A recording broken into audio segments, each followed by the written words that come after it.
Welcome to the Medium in the Middle podcast. I'm your host, Stephanie, the medium in the middle. This podcast is going to walk you through my journey into mediumship and how I came to realize that I could communicate with souls that have passed over. My adventure started just over a year ago when unusual situations started happening to me. It wasn't until I really started to pay attention to them that it all started to come together.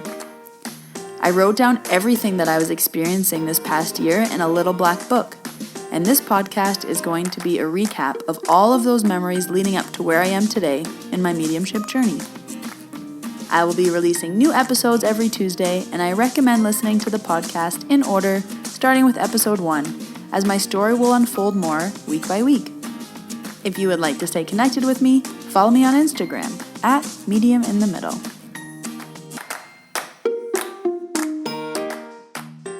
Hello everyone, and welcome to episode 11. I know I said this last week, but I cannot believe that I am already at episode 11 in telling my story and my journey into mediumship.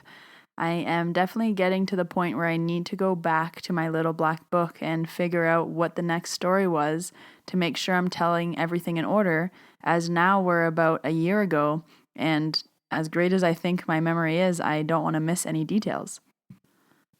So in episode 10, I talked about how I wanted to test this ability before I moved away.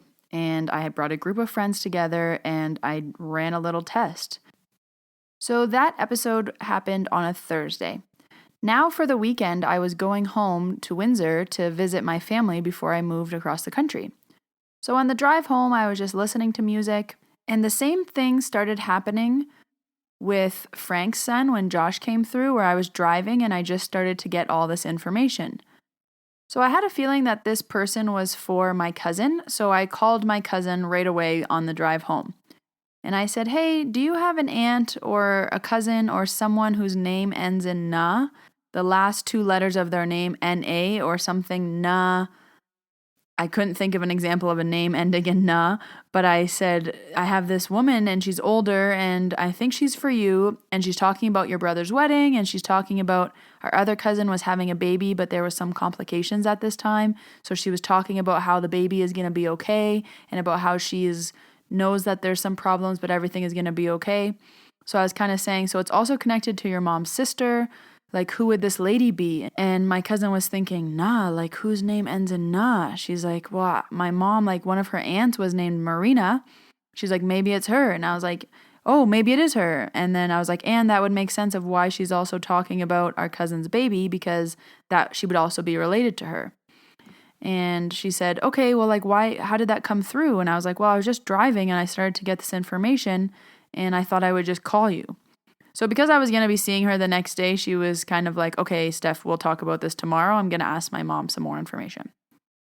So I'm driving home to Windsor, and I know that this visit is going to be the last time I see my family for probably at least 6 to 8 months.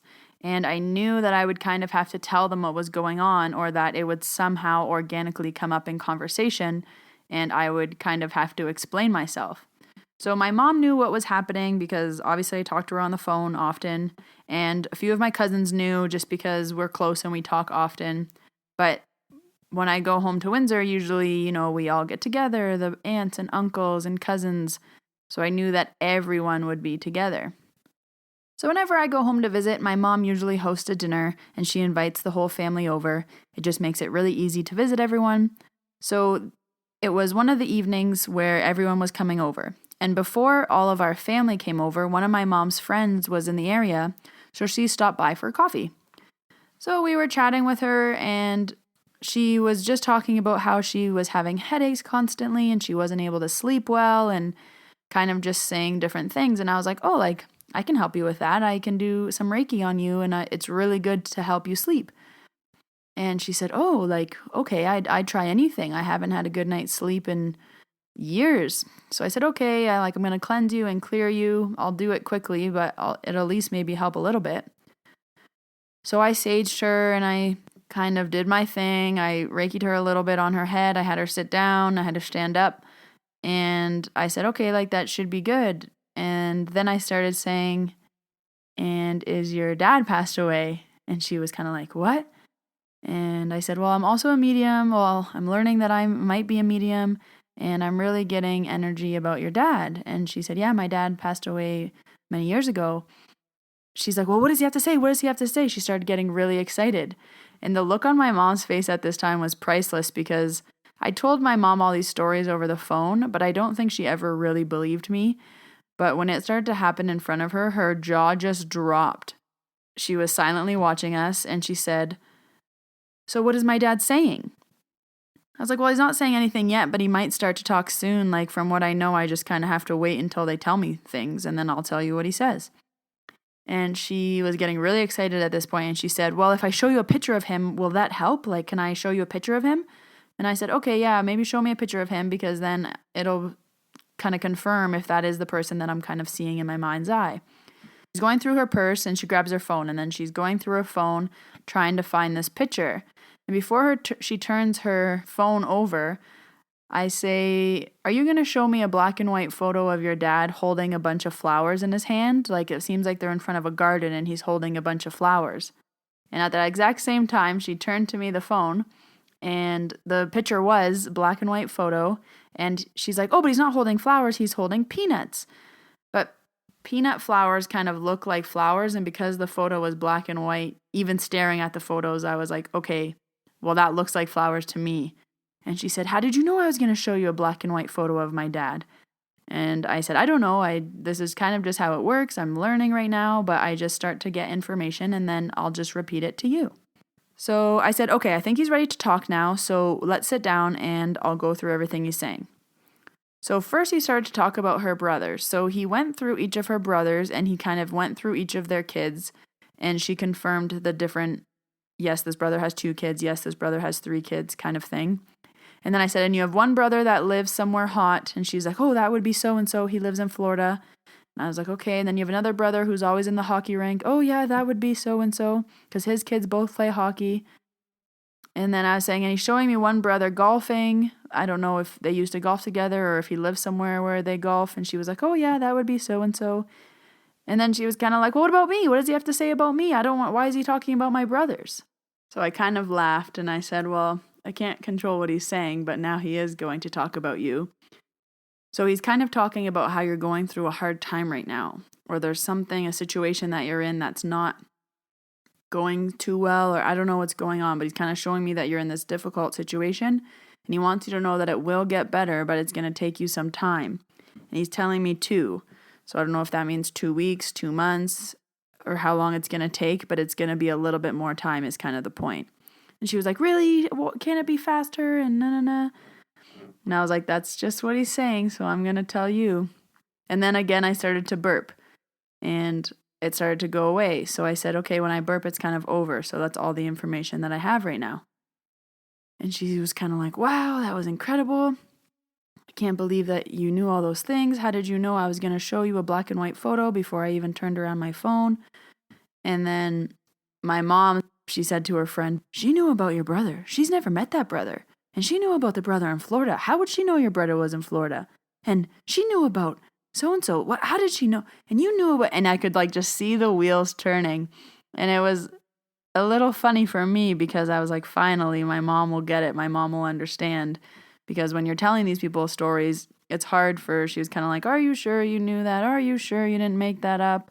And I was like, no, how could I make that up? Where would this information come from if it wasn't coming from someone telling me? So that was a super cool experience. So before I move on to what happened that evening when my entire family came over, as an aside to that story, the next day, that friend texted my mom, and she said, hey, I slept like a baby last night. I haven't slept that great in 15 years. Tell Stephanie thank you so much for whatever she did. So it was really nice to get some feedback as well from someone else, where just a little bit of Reiki and clearing and calming of the mind could really help her. So that was awesome to hear. So that night, my entire family came over for dinner. And after dinner, we were all chatting and talking. And this is kind of when this conversation started.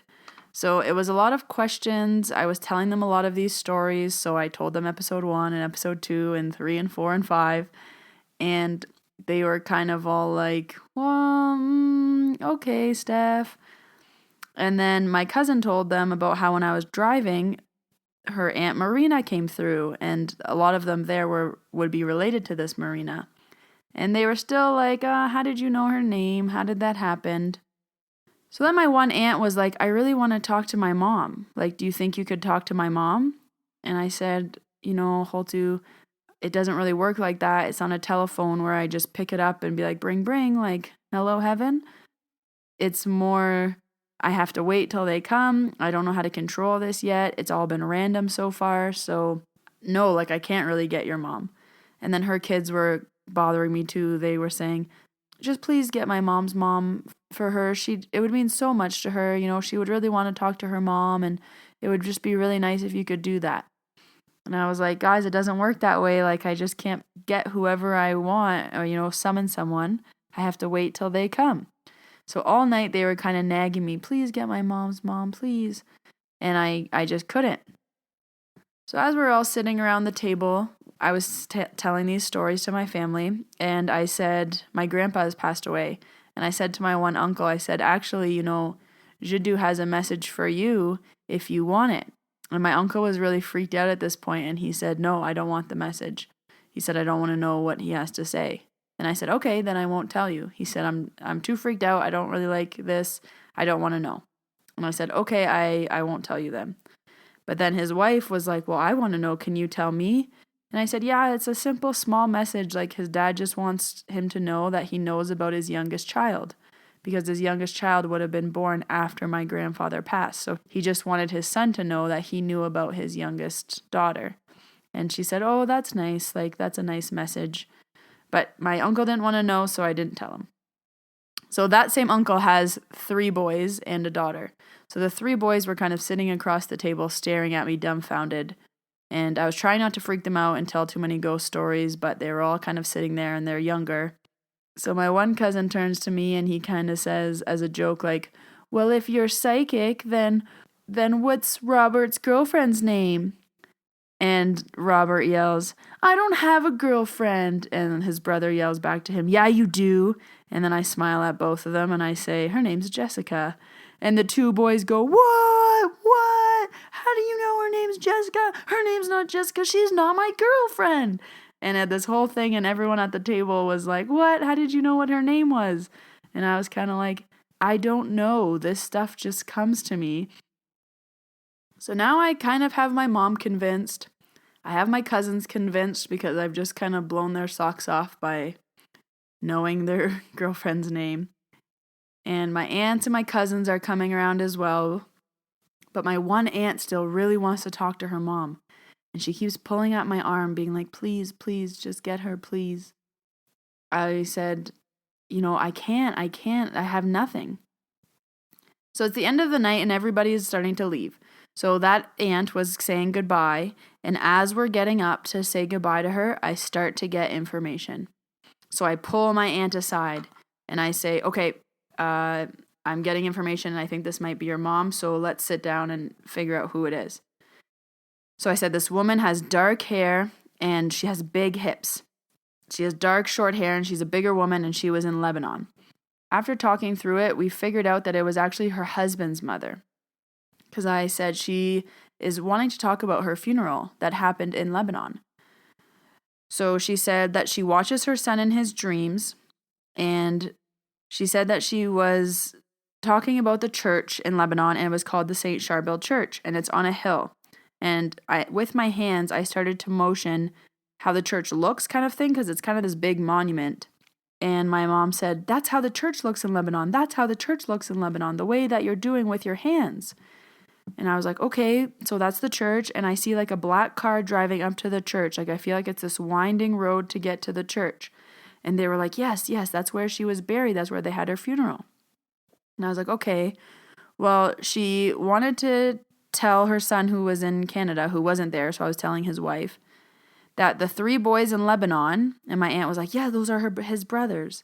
I said, okay, well, whoever the 3 boys in Lebanon were, they took care of all the details.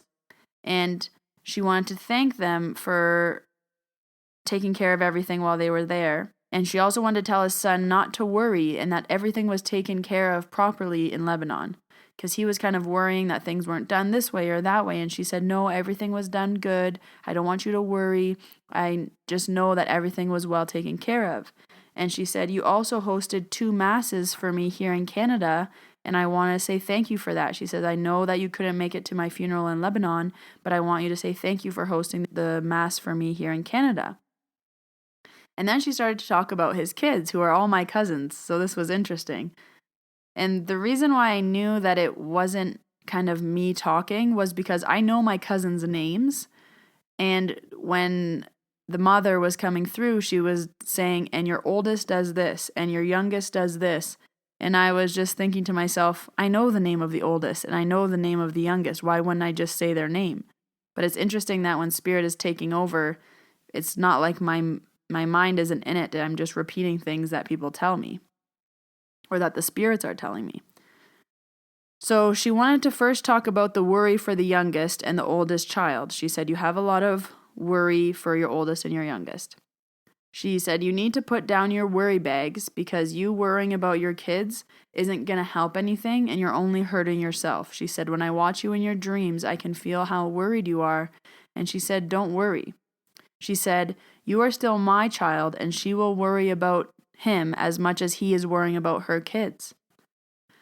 And she kind of went on this little tangent about how he really needs to put down his worry bags, and she's his kid, so she's going to worry about him, but he needs to stop worrying about his kids.